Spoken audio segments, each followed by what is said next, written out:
절씩 교독합니다.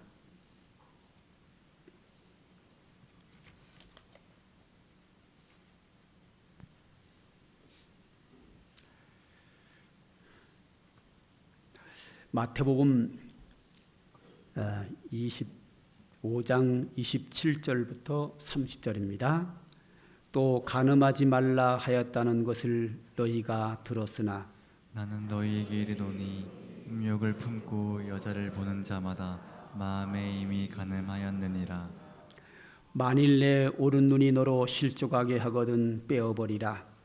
내 백체 중 하나가 없어지고 온몸이 지옥에 던져지지 않는 것이 유익하며 또한 만일 내 오른손이 너로 실족하게 하거든 찍어내버리라. 내 백체 중 하나가 없어지고 온몸이 지옥에 던져지지 않는 것이 유익하니라. 아멘. 지난주에 제가 율법은 폐한 것이 아니고 율법 안에 의식이 있고 계명이 있는데 계명은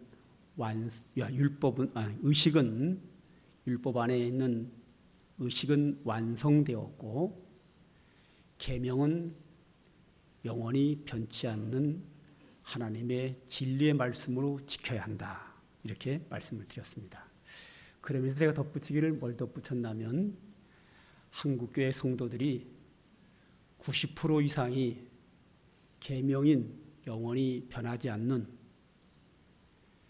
1.1핵도 변하지 않는 없어지지 않는 이 계명을 하찮게 여기는 경우들이 있다.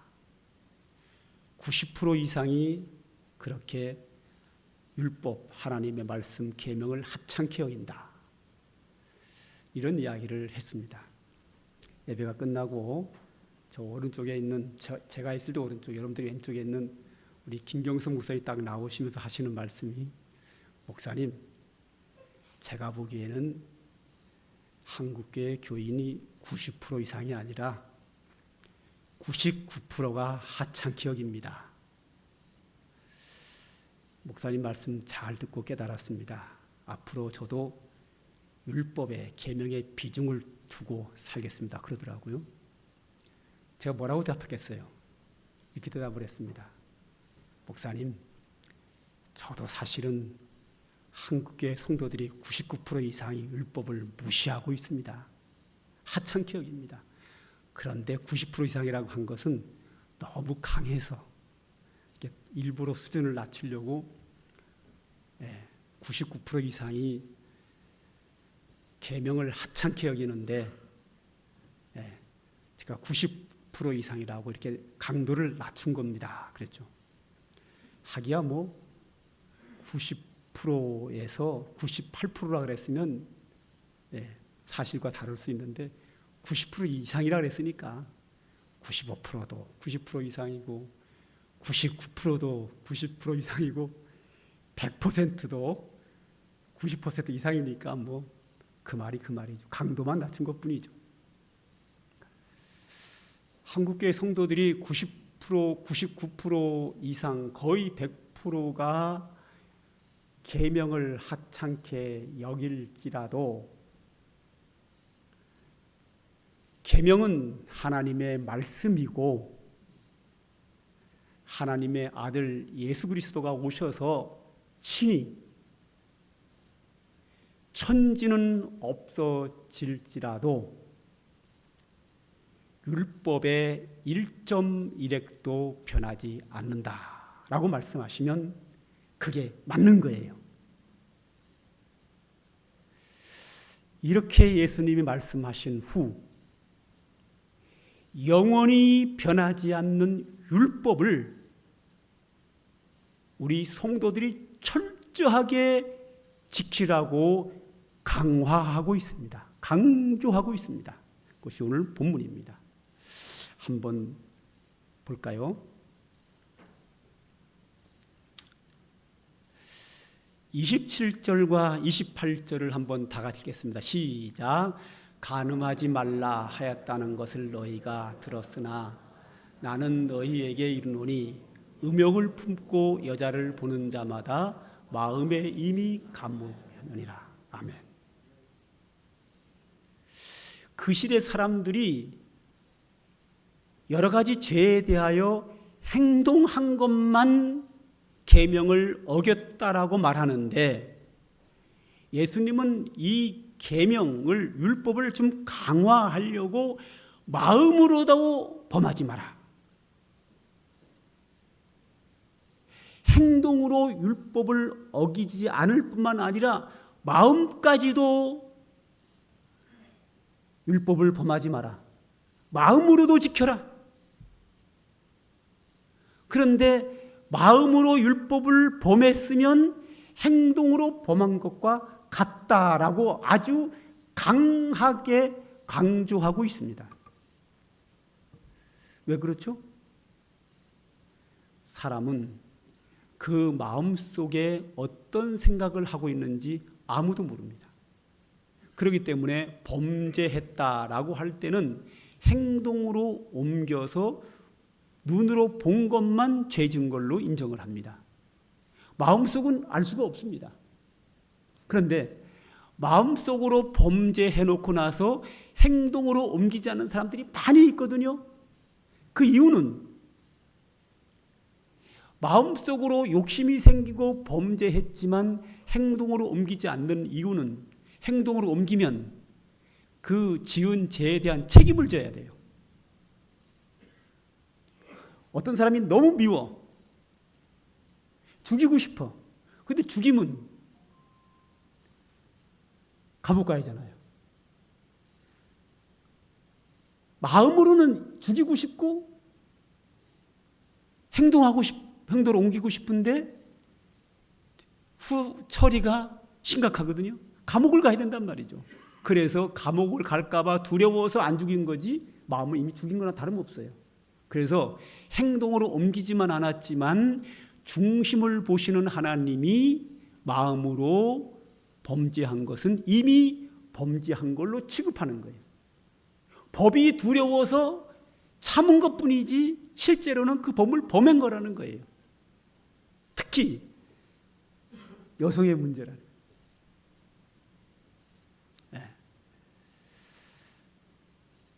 그래서 우리는 마음의 범죄까지도 예수님은 범죄하지 마라, 이렇게 율법을 강화하고 있습니다. 그런데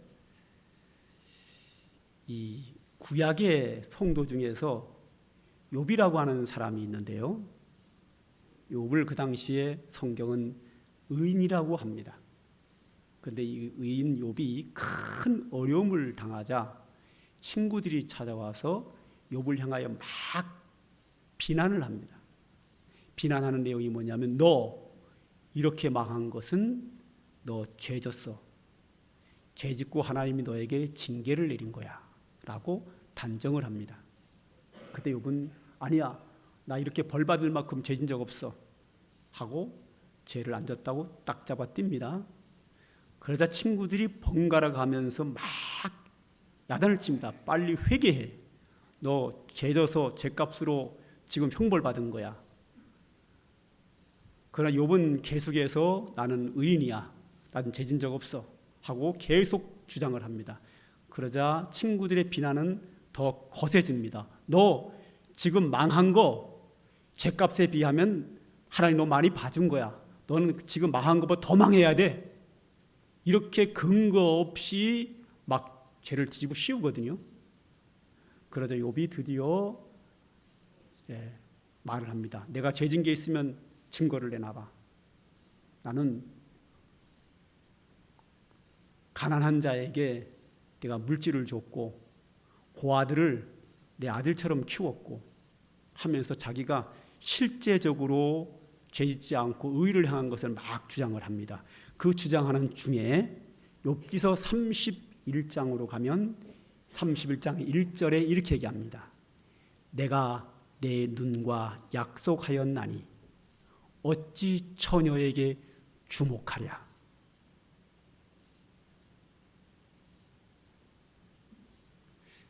이 말이 뭔 뜻이죠? 요즘 뉴스에 그런 거 나오더라고요. 한여름에 해변에서 여성들이 비키니 옷 입은 거를 막 찍고 막 그걸 가지고 즐기고 막 그러잖아요. 회사에서 여성 탈의실에 몰래카메라를 설치해 놓고 막 보고, 공공시설 화장실에다가 몰래카메라를 설치하고 보는 남성들, 막 공무원들, 뭐 괜찮은 사람들이 막 구속되고 막 그러잖아요. 그죠? 여기 뭐라 그러냐면, 나는 몰래카메라 설치하고 여성의 신체를 본 적 없어. 나는 내 눈과 약속을 했어. 나는 그런 거 안 보기로.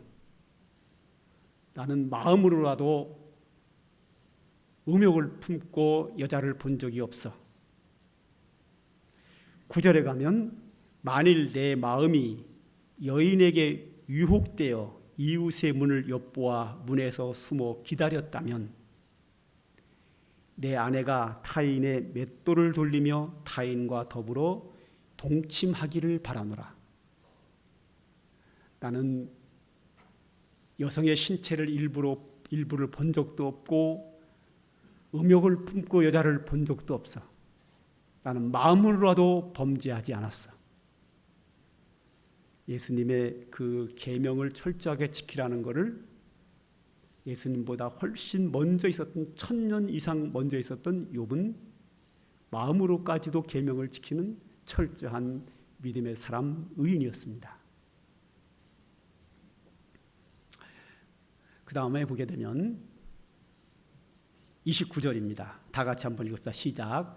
만일 내 오른 눈이 너로 실족하게 하거든 떼어내버리라. 백체 중 하나가 없어지고 온몸이 지옥에 던져지지 않는 것이 유익하니라. 자꾸만 내 눈이 죄를 지을 것 같으면 차라리 눈을 뽑아버려라. 대한민국 남자들에게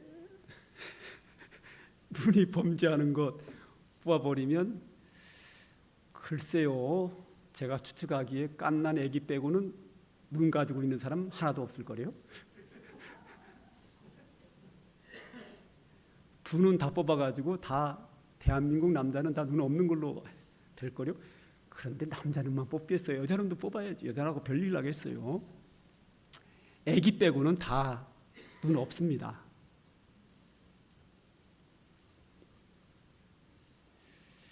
이게 쉬운 게 아니기 때문에 마음으로라도 범죄하지 않도록 눈을 빼는 의지력과 결단으로 율법을 지키라는 거예요. 한국의 성도들이 계명을, 율법을 하찮게 여기는 그런 삶은 잘못된 삶이고, 율법을 지키기 위해서는 눈을 뽑는 결단과 인내력으로 율법을 지키려는 거예요.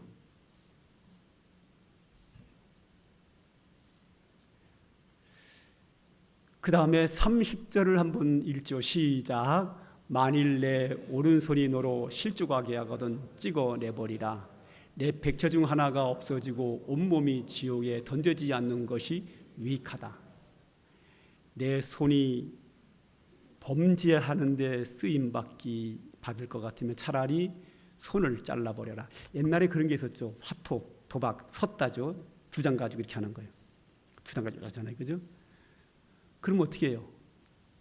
이상하게요. 도박에는요, 돈 잃은 사람 있고 집안이 망한 사람이 있는데 그것에도 부자 된 사람은 못 봤어요. 그 누가 따는 거예요? 난 도박에서 부자 된 사람 한 번도 본 적이 없는데 주변에 망한 사람은 너무 많아요. 그래서 이제 집 다 팔아먹고 다 잃잖아요. 그럼 내가 다시는 도박하나 봐라. 그리고 또 해요. 내가 또 하고 또 망하고 나서 내가 다시는 또 하면 내가 손을 잘라버린다 그래요. 또 하거든요.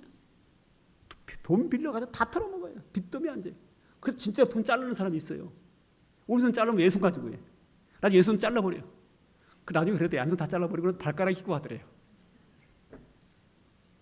실제라고 그러더라고요. 나 본 적은 없어요. 그건 듣기만 했어요.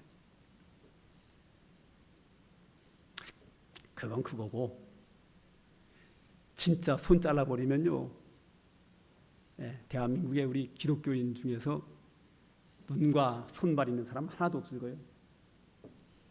여기서 잘라버리라는 이유는 아까 말씀드린 것처럼 결단과 인내력이 필요하고, 또 하나 뭐냐면 손발 다 눈 잘라버리고 천국 가는 것이 온몸을 가지고 지옥 가는 것보다 낫다.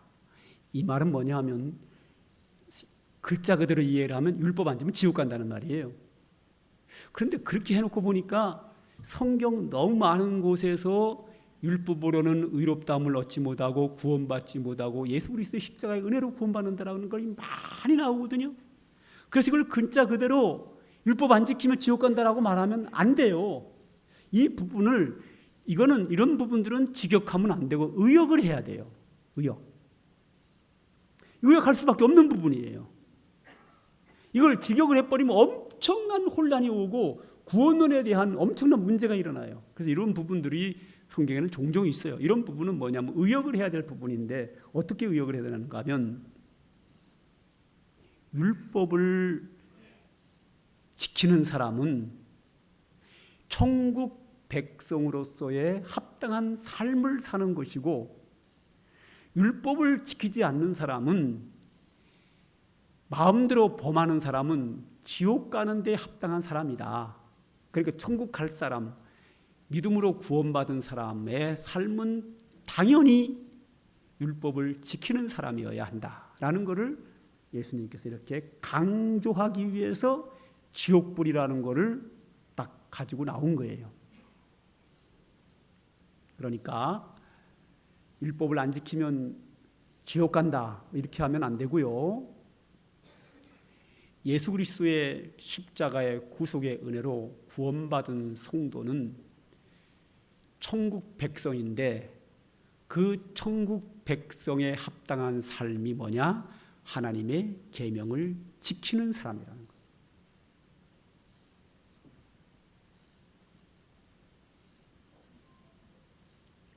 지금 많은 사람들이 율법을 하찮게 여기고 십자가의 은혜만 강조해서 십자가의 은혜로 나는 구원받았다, 천국은 이미 확보됐다라는 생각을 가지고 마음 푹 놓고 율법을 범하는 거예요. 그러다 보니까 세상 사람들이 우리를 볼 때 착한 사람이라는 것을 인정을 안 해줄 수밖에 없고, 우리가 소금으로서의 맛을 잃어버려 세상 사람들이 짓밟히게 되는 거예요. 우리가 하나님의 자녀로서 천국 백성으로서의 합당한 삶이 뭐냐? 율법을 지키는 삶이에요. 율법을 하찮게 여기는 삶은 우리 기독교인의 삶이 아니에요. 의롭다함을 받는 것은 십자가의 은혜로 받습니다. 구원은 십자가의 은혜로 받고, 제사함은 십자가의 은혜로 받고, 예수 그리스도를 믿음으로 하나님의 자녀가 됩니다. 그런데 십자가의 은혜로 하나님의 자녀가 되었고 구원받은 성도의 합당한 삶은 율법을 지켜 행하는 겁니다. 얼마큼 지켜야 된다고요? 눈알을 빼버리는 정도의 결단과 인내심, 팔을 잘라버리는 결단과 인내심을 가지고 철저하게 계명을 지키라는 거예요. 이게 예수님이 우리에게 주시는 율법에 대한 교훈입니다. 그러므로 구원받은 성도는, 이 구원 어떻게 받았죠? 십자가의 은혜로, 하나님의 은혜로, 예수 그리스도의 십자가의 은혜로 구원받은 성도는 계명을 지켜 거룩하게 살아야 합니다. 왜 그런가 하면 누가복음 7장 43절과 41절부터 쭉 보면은요, 거기에 어떤 내용이나 이런 내용이 나옵니다. 시몬이라고 하는 바리새인이 부자입니다. 부자니까 자기 집도 좋을 거고 예수님에게 많은 음식을 대접할 수 있는 사람입니다. 예수님을 자기 집 식사로 초대를 했습니다. 예수님이 식사 초대를 했으니까 바리새인 시몬의 집에 갔습니다. 가서 식사를 하시기 위하여 발을 씻고 들어가서 식탁에 앉았는데 갑자기 한 여인이 들어옵니다. 울면서 들어옵니다. 그런데 그의 손에는 아주 귀한 비싼 향유 옥합을 한 병을 가지고 옵니다. 그러더니 예수님 물 앞에 무릎을 꿇고 막 울면서 그 비싼 향유 옥합을 예수님의 발에 붓습니다. 그리고 자기의 머리로, 원래 발을 씻으면 수건으로 닦아야 하잖아요, 그죠? 자기 머리로 예수님의 발을 닦습니다. 그리고 발에 입을 맞춥니다. 아주 감동적인 부분이 나옵니다. 그랬더니 예수님을 식사 자리에 초대했던 그 집의 주인인 시몬이가 예수님께 이렇게 말합니다. 예수님, 선생님, 저 여인이 얼마나 더러운 죄인인지 모르세요? 저런 행동을 한 발로 내쳐야지 왜 가만히 계십니까? 저런 더러운 여인을 왜 내치지 않고 가만히 보고만 계십니까? 예수님이 저 여인이 얼마나 더러운 여인인지 얼마나 큰 죄인인지 몰라서 그러세요? 이러는 거예요. 그때 예수님이 그 얘기를 듣고 이런 얘기를 하십니다. 어떤 사람이 두 사람에게 돈을 빌려줬느니라. 한 사람은 500데나리온을 빌려줬고 500데나리온이면 한 5천만 원 정도, 최하가 5천만 원 이상입니다. 5천에서 한 1억 정도 되는 돈입니다. 한 사람에게는 5천만 원, 최하로 잡았을 때 5천만 원을 빌려줬고 또 한 사람에게는 5만 원을 빌려줬느니라. 50만 원이면 되겠네요. 50만 원을 빌려줬다. 그런데 5천만 원 빚진 자나 50데나리온 빚진 50만 원 빚진 자나 둘 다 갚을 길이 없기에 이 돈을 빌려준 사람이 둘 다 안 갚아도 된다 하고 탕감해 주었느니라. 그러면 5천만 원 탕감받은 자가 더 고맙게 생각하겠느냐? 10만 원 탕감해 준 자가 더 고맙게 생각하겠느냐? 하고 예수님이 시몬에게 질문을 합니다. 시몬이 얼른 대답합니다. 당연히 5천만 원 탕감받은 자가 감사하겠지요. 예수님 말씀하시기를 내 말이 옳도다. 저 여인은 많은 죄를 용서받았어. 네가 알고 있는 것처럼 그 여인은 아주 더러운 죄인이야.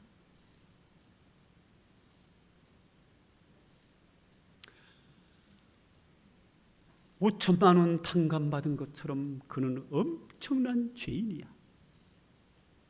그래서 많이 기뻐하고 많이 감사하는 거야. 이 부분에 대하여 성경학자들은 이렇게 해석을 합니다. 이 여인이 가늠하다 현장에서 잡혀가지고 마을 사람들이 돌로 쳐 죽이려고 했다가 예수님 만나서 용서받고 살아서 돌아간 사람이다 라고 말합니다. 저도 그 해석에 동의합니다. 이 여인은 가늠하다 잡힌 여인입니다. 율법대로 하면 돌에 맞아 죽을 여인입니다. 예수님의 은혜로 그냥 용서받았습니다. 그래서 많이 용서받았기에 많이 감사한다.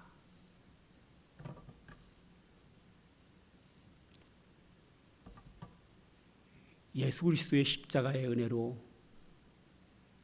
구원받은 성도는 많이 감사해야 합니다. 그리고 거룩하게 살아야 합니다. 그 거룩하게 사는 삶이 뭐냐? 율법대로 살아야 합니다. 이 여인이 율법을 범하여 가늠하다 잡혀와서 돌에 맞아 죽을 위기에 있을 때에 예수님이 여인을 용서하며 마지막 한 말이 있습니다. 다시는 죄를 범하지 말라. 다른 말은 뭐죠? 다시는 계명을 어기지 마라.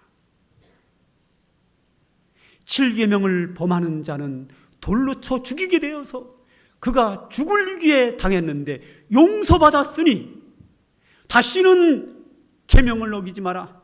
다시는 율법을 어기지 마라. 그는 감사해서 돌아갔고 감사했기에 예수님 발 앞에 엎드려 향유를 붓고 머리털로 그 발을 닦으면서 다시는 그 범죄를 했겠습니까? 저는 안 했다고 믿습니다. 기독교인의 삶은 은혜로 구원받았기 때문에 율법을 지켜 거룩한 삶이 천국 백성에 마땅한 삶입니다. 로마서를 또 얘기하지 않을 수 없습니다. 로마서는 복음에 대하여 은혜로 구원받은 것에 대하여 아주 논리적으로 정리해 놓은 성경 전체에서 은혜로 구원받은 것을 가장 정확하게 신학적으로 논리적으로 정리한 것이 로마서입니다. 로마서 6장을 보게 되면 계속 나오는 게 뭐냐면 율법으로는 의롭다함을 얻지 못한다. 율법으로는 구원받지 못한다. 오직 예수 그리스도의 은혜로 하나님이 값없이 주시는 은혜로 구원받는다. 하나님이 주시는 은혜로 우리의 행위가 아니라 의롭다 하심을 얻고 구원받는다는 걸 막 강조해요. 그러면서 뭐라 그러냐면 너희가 죄인이 죄를 사함받고 은혜 받았다고 해서 더 큰 은혜를 받기 위하여 죄를 범할 수 있느냐? 그럴 수 없느니라. 다 같이 한번 읽을까요? 시작. 그런즉 어찌하리요? 우리가 법 아래 있지 아니하고 은혜 아래 있으니 죄를 지으리요? 그럴 수 없느니라. 우리는 법 아래 있지 않습니다. 율법 아래 있지 않습니다. 율법으로부터 자유를 얻은 사람들입니다.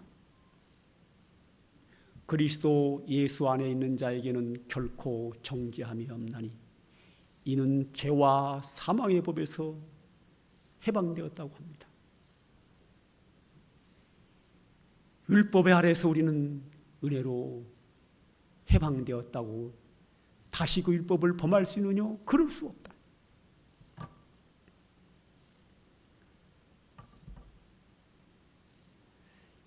(6장 22절로) 가볼까요? 시작.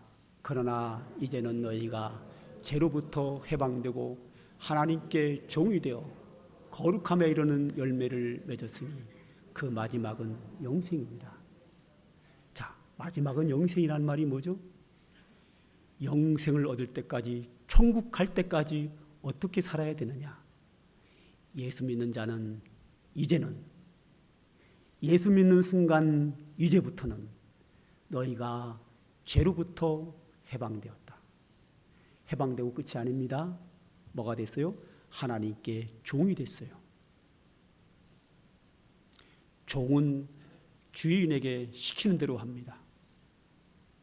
죄 아래에 있을 때는 죄를 지으며 살아갔습니다. 그러나 죄로부터 해방되었고 하나님께 종이 되었기 때문에 하나님의 종은 주인이 말씀대로 살아야 합니다. 종은 주인에게 순종해야 합니다.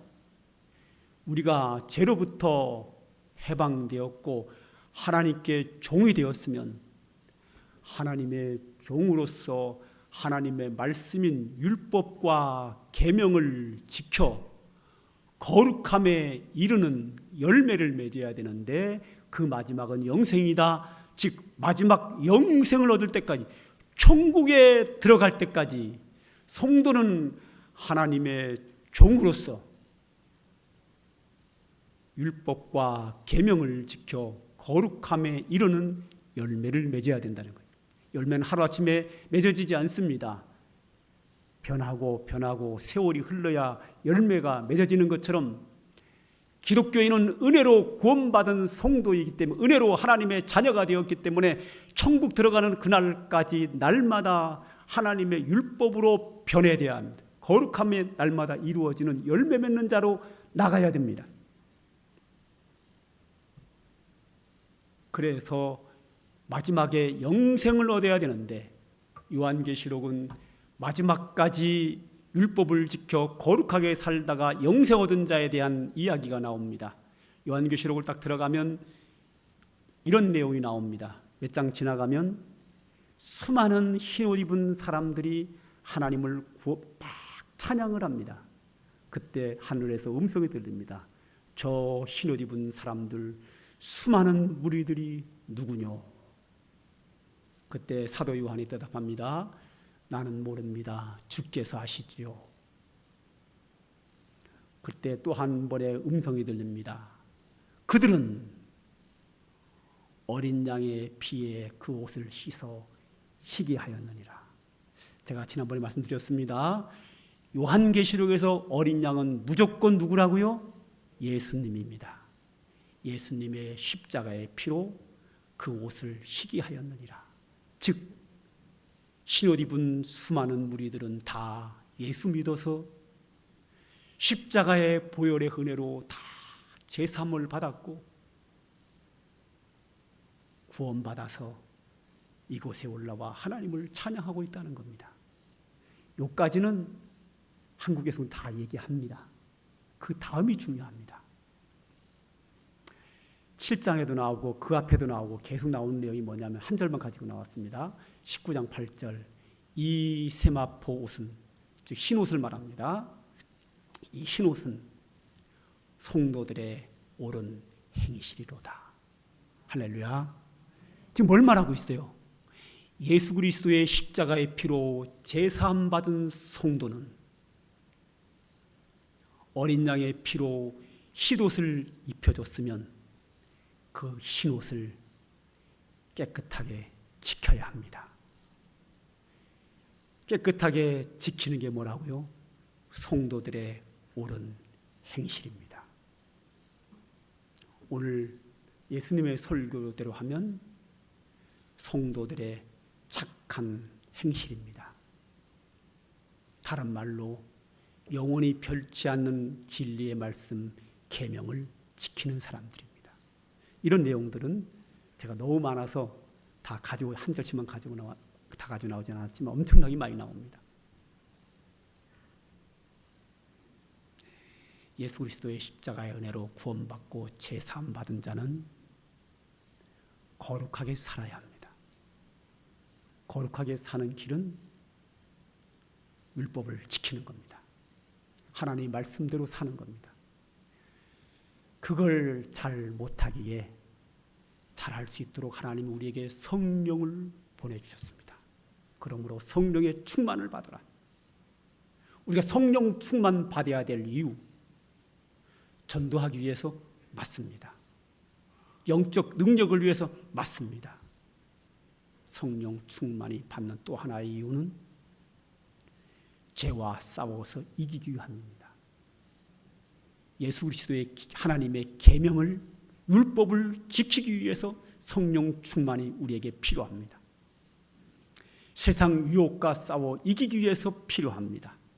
우리는 얼만큼 성령에 충만해가지고 죄와 싸워 이겨야 되느냐? 눈을 빼버리고 팔을 자르는 그 인내력과 결단이 오늘 우리 기독교인들에게 필요합니다. 율법을 하찮게 여기면 안 됩니다. 지켜야 합니다. 내 손과 발을 자르는 인내력을 가지고 지켜야 합니다. 오늘도 설교를 돕기 위하여 여러분들에게 속으로 비난받을 걸 각오하고 또 제 자랑 또 하겠습니다. 정치권에서 우리 총회 정치권에서 언론사 대표들이 몇몇 사람들이 저에게 이렇게 얘기합니다. 목사님은 왜 세례요한처럼 삽니까? 어떤 사람이 이렇게 얘기합니다. 목사님은 얼마 전에 한 언론사 대표가 저한테 하는 얘기가 목사님 3년 전부터 충남로에 대해서 얘기한 것이 하나도 목사님 말씀대로 안 된 게 없이 다 이루어졌습니다. 그러더라고요. 그러면서 하는 말이 목사님 앞을 내다보는 예언의 은사가 있어요. 그러더라고. 그러길래 내가 제게 무슨 예언의 은사가 있습니까? 성경대로 가는 겁니다. 성경대로 지키면 잘 되게 돼 있고요. 안 지키면 안 되게 돼 있고요. 성경대로 갑니다. 나 예언의 은사 없습니다. 또한 언론 대표는 또 이렇게 얘기합니다. 언론 대표가 아니라 기독신문 기자가 그래요. 목사님은 너무 앞을 날 잘 내다보고 너무 지혜롭게 앞서가기 때문에 사람들이 목사님을 부담스러워해서 목사님을 안 따릅니다. 그래서 제가 간 대전 중문회로 안 가고 다른 노예로 간 이유가 바로 여기에 있습니다. 너무 잘났습니다. 쉽게 말해서. 허점이 없습니다.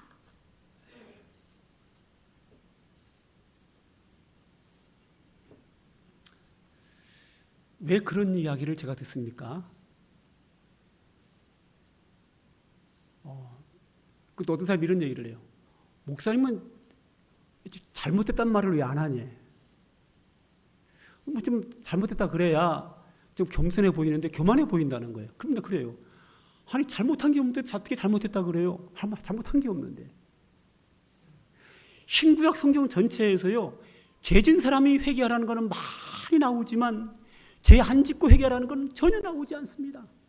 욥을 보세요. 죄 인정하는 안 합니다. 처음부터 끝까지 죄를 주장합니다. 근데 마지막 하나님 나타나서 뭐라 그래요?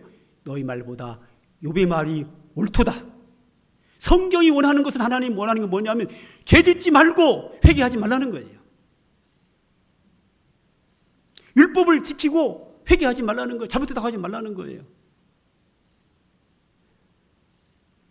욥이 끝까지 자기 의를 주장을 합니다. 그러다가 중간에 뭐가 나오냐면 하나님 앞에서 나는 죄인이라는 거예요. 그렇죠. 의인은 없나니 하나도 없다 그랬어요. 하나님 앞에서 누가 나를 의인이라 그러겠습니까? 하나님 앞에 나 우리는 죄인이고 하나님을 볼 수도 없는 죄인입니다. 회개해야 합니다. 그러나 인간관계 속에서 잘못한 게 없는 사람은 회개하는 게 아니에요. 의를 주장해야 되는 거예요. 우리 교회에서 떠나는 사람 중에서 일부 그런 얘기를 합니다. 저한테 왔다 그래 대놓고 떠나면서 하는 얘기입니다. 그러면 목사님 다 잘했고 우리 다 잘못했습니까? 그러면 저는 그래요. 그렇지요. 잘못한 게 하나도 없는데 잘했다 그래서 잘못했다 그럽니까? 그러면 내가 한 번 더 물어봐요. 그러면 내가 다 잘못한 게 있다 그러는데 뭘 잘못했느냐 그래서 물어보면 없어요. 30년 동안 여러 가지 우리 교회가 문제가 있었지만 잘못한 게 하나도 없어요. 물론 나도 죄인이기 때문에 실수로 잘못하기도 하고 승질도 내고 그럽니다. 그러나 제가 여기서 잘못한 게 없다는 얘기는 뭐냐 하면 계획적으로 욕심을 내거나 거짓말을 하거나 악한 일을 한 적은 한 번도 없습니다. 저를 비난할 때는 근거 없이 아무것도 없이 뒤에서 그냥 막 비난하는 것뿐이죠. 여러분들 이 자리에서 내가 누구를 속였거나 욕심을 내거나 뭔 잘못한 게 있으면 언제든지 얘기해 주세요. 저는 바로 공개적으로 사과합니다. 한 번도 한 적이 없습니다. 그런데 잘못한 게 없는데 어떻게 회개를 합니까? 그러면 그분들이 나에게 말하기를 내 잘못을 전혀 찾아내지 못했어. 모든 것이 목사님이 옳고 자기들이 모든 걸 잘못했으면 저를 존경해야죠. 어떻게 30년 목회하면서 잘못한 게 한 번도 없이 삽니까? 뭐 저를 교만하다고 상관없어요. 성경대로 갑니다. 저는 잘못한 게 없는 사람은 회개하지 않는 게 정상입니다. 성경적입니다. 없습니다. 한번 우리 저하고 막 몇십 년 신앙 사람 한번 찾아보세요. 제가 속인 거 누굴 속이거나 뭐 갈취하거나 뭐 욕심을 낸 거 있는가? 한 건도 없습니다. 왜 제가 이렇게 됐는지 아세요? 성경대로입니다. 저는 정말 눈을 뽑는 팔을 자르는 마음을 가지고 저는 범죄하지 않습니다. 저도 정치권에 가면은요 뇌물 받고 싶지요. 가져다 줍니다. 전들 뒤로 살며시 100만 원 주는 거 안 갖고 싶겠어요? 너무 갖고 싶습니다. 더 돈 굉장히 좋아합니다. 1000만 원 주면 어떠냐고요? 너무 좋지요. 그날 잠도 못 잡니다. 그런데 팔을 자르는 마음으로 받지 않습니다. 왜? 예수님이 그렇게 하라고 시켰거든요.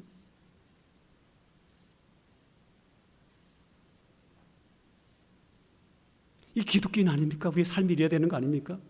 저 그렇게 살았습니다. 전들 죄 유혹이 여겼습니다. 엄청나게 많이 옵니다.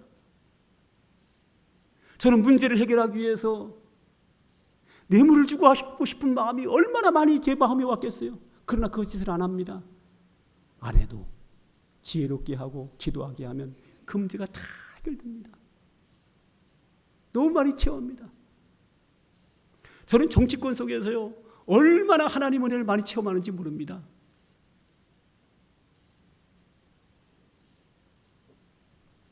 여러분들이 저를 교만하다고 비난해도 괜찮습니다. 저 각오하고 하는 얘기입니다.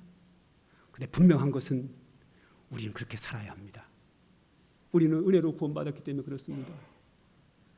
계명을 지켜서 구원받는 것이 아니라 하나님의 한량없는 은혜를 통하여 우리는 구원받았기 때문에 그렇습니다. 우리가 시간이 지났습니다만 한 말씀 더 드릴게요. 예수의 십자가를 바라볼 때 우리는 생각합니다. 예수님이 십자가에서 그렇게 잔인하게 고통받으며 죽으셨기에 우리는 구원받았습니다. 그렇죠. 예수님이 세상 죄를 지고 십자가의 화목제물로 달려 피 흘려 돌아가시면서 그 고통 속에서 우리를 구원했습니다. 여기까지는 한국 교인들이 다 알아요. 그 다음 하나가 더 중요한 거예요. 예수님이 왜 독생자를 십자가에서 그렇게 처참하게 죽였나요? 죄를 없애려고. 하나님이 죄를 얼마나 미워하셨으면 세상 죄를 없애기 위하여 독생자를 십자가에 매달아서 피를 다 쏟게 하고 죽이셨습니까? 하나님의 진노를 그 죄에다가 얼마나 잔인하게 갖다 부었는지. 하나님의 아들 예수 그리스도가 십자가에서 그 고통을 받은 이유가 뭡니까? 세상 죄를 없애기 위함입니다. 그런데 그 은혜로 구원받은 성도가, 그 은혜로 깨끗한 옷을 입은 성도가, 모든 죄를 구원받은 성도가 다시 죄를 지을 수 있느뇨? 그럴 수 없느니라. 그럴 수 없습니다. 하나님이 죄를 얼마나 싫어하면 그 죄를 없애기 위하여 독생자를 십자가에 못 박았겠습니까? 그런데 그 십자가의 은혜로 구원받은 성도가 다시 계명을 어기고 범죄할 수 있습니까? 그럴 수 없습니다. 우리는 눈을 뽑는 인내력, 결단, 팔을 자르는 인력과 결단으로 하나님의 계명을 지켜야 합니다. 율법은 영원히 변하지 않는, 우리가 천국 갈 때까지, 예수님 재림할 때까지 영원히 변하지 않는, 1점이라도 변하지 않는 하나님의 진리의 말씀입니다. 성도는 이 말씀을 지키고 거룩하게 살아야 합니다. 우리의 삶입니다. 진리의 말씀입니다. 우리는 십자가의 은혜를 강조할 때마다 십자가의 은혜로 구원받은 성도가 어떻게 거룩하게 살아야 된다는 것도 함께 강조해야 합니다. 우리 찬양하겠습니다. 찬송가 463장입니다.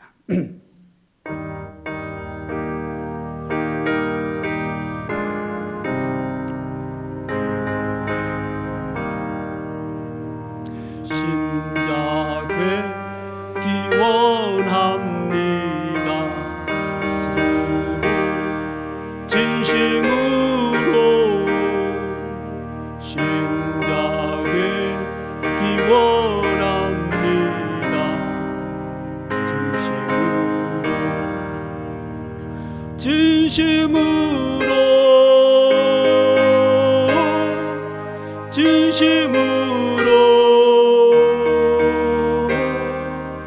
신자 되기 원합니다.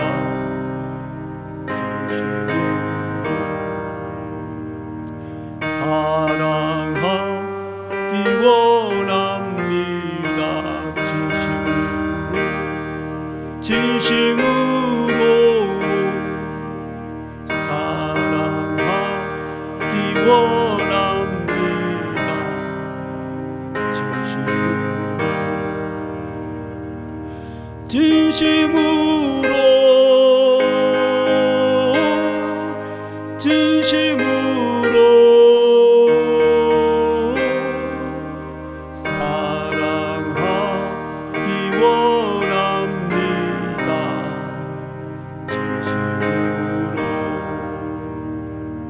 거룩한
성도는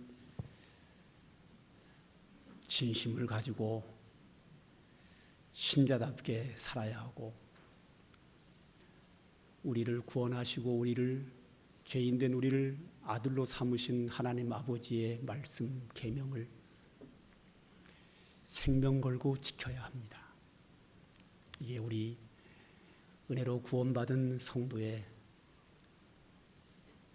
적절한 삶입니다. 그런 삶을 사는 자에게 하나님의 더 크신 은혜와 축복이 분명히 있습니다. 그런 우리 모두가 되기를 간절히 소망합니다. 기도하겠습니다.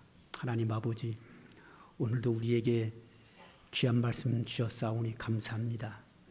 오늘도 이 말씀이 우리의 가슴 속에 살아 역사하여 하나님이 기뻐하는 거룩한 믿음의 삶을 살 수 있도록 우리를 축복하여 주옵소서.